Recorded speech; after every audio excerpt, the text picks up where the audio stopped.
নমস্কার সবাইকে। আগেই আপনাদেরকে আলাপ করে দিই ওর সাথে। ওর নাম মিনি। রাত্রিবেলা অফিস থেকে বাড়ি ফেরার পরে দেখি ও আমাদের বাড়ির বাইরে ঘুরঘুর করছে।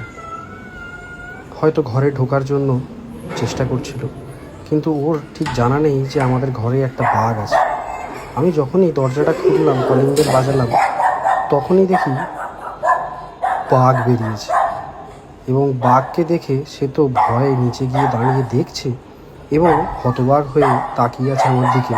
কি বলবে ভেবে পাচ্ছে না, বা কী করবে ভেবে পাচ্ছে না। অ্যাকচুয়ালি বাঘ না, এর নাম মিষ্টি। আমি বাড়িতে ঢুকে যতক্ষণ না অবধি একটু ওকে দলাই মালাই করে দিচ্ছি, ততক্ষণ অবধি ওর যেন স্থির নেই। সবাই ভালো থাকবেন, সুস্থ থাকবেন। দেখা হচ্ছে আবার পরের ব্লগে। ধন্যবাদ।